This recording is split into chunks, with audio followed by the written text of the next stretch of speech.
Now that students are back in school and we've settled into a new routine, Season 2 of our podcast will focus on academics, growth, and planning, and the inner workings of the district. Join us as we publish new episodes to break down all the ways we provide a quality educational experience for our students and staff.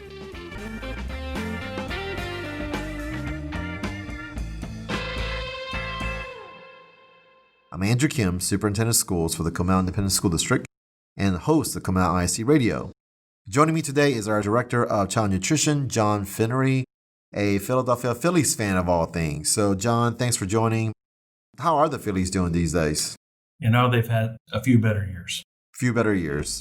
Now, you're a guy that appreciates ballparks and, of course, ballpark food and different things of that nature. So you're in charge of all of our food services in our school district, and certainly you do a great job with that. This is a very interesting year, of course, with the pandemic. What's been like to help serve our students and, of course, our staff members through child nutrition? What's been like that for you guys and your team? So with the pandemic, we've had to adapt and change our methodology very, very quickly. We've had to look at how we present our food to our students in a different way. We had to change our serving lines. We had to change how we present our food to our students.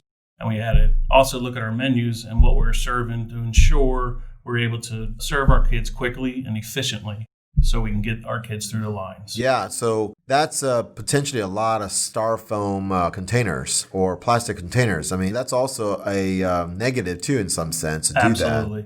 I think you're trying to make strides to help the environment. COVID comes along, and next thing you know, we're taking a step back. Yep.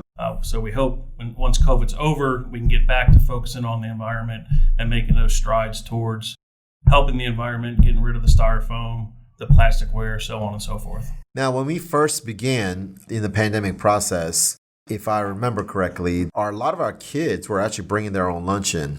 And they were eating breakfast at home. So we were not serving that many students. Am I correct on that? That is correct. And so, but now, obviously we got into a new routine of normalness.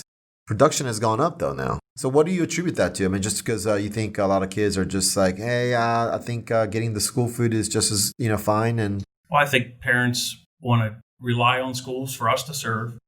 They want to enjoy the fact that it's a safe environment for their kids to eat. I think free meals also help. Yeah, that was a big win for all of us, I think. So the Texas Department of Agriculture controls all of our child nutritional guidelines and costs. Yes. And so they were able to get a federal waiver to provide free meals for all students regardless of qualifications. And that's actually for the entire school year. That's the good news for me as a parent. And I told my kids, hey, no more. You're going to eat school lunch because it's free. Yes, the only thing that the kids will still have to pay for is any extras they may get. Perhaps a water bottle or Gatorade. Or an ice cream. Or an ice cream on Fridays only, maybe for my kids. Yeah. So, John, what's been the hot seller so far in the pandemic world? So, of course, you have your number ones. You have your pizzas that always go well. Yep. Our chicken sandwich seems to be a very, very popular item. I'm a big fan of that chicken sandwich.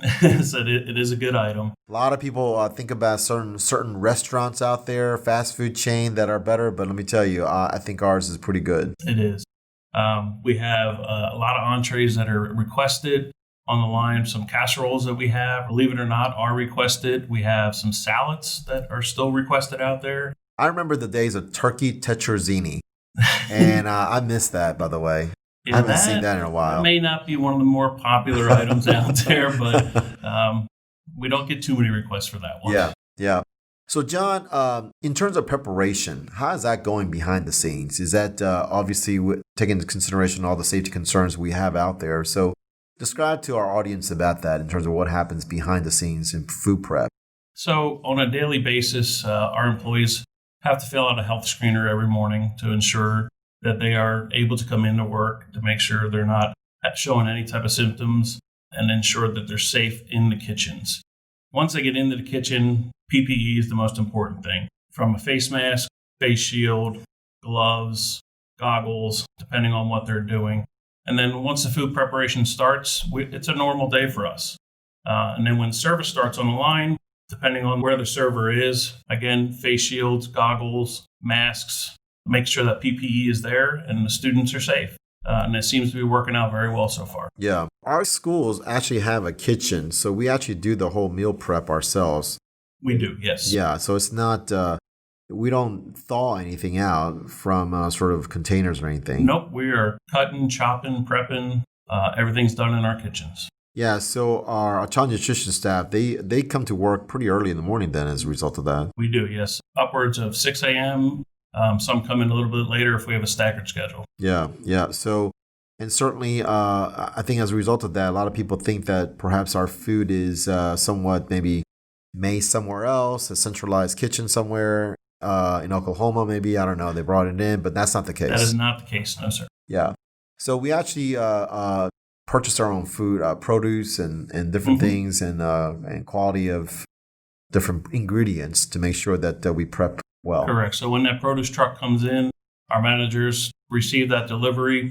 We actually go through each box because we need to check to make sure that produce is fresh. If it's not, then we will decline it. We'll send it back, and we'll have that produce company bring us the stuff back out to make sure it is fresh. And I know we really haven't talked about this in any way, but what's some initial thoughts about the future of food services, child nutrition, post-pandemic? What are we learning during this time period that we ought to keep doing? And perhaps, hey, gosh, we need to change this because we learned something new about ourselves and how we do things during the pandemic year. I think there's some of the convenience items that will be helpful, I think, for faculty and staff down the road. Some of the things that are prepackaged may be easier for the faculty and staff to get to, but what we miss is the action side. Being able to do a little bit more action out there for the students, a little bit more stuff tasting-wise out in the dining room.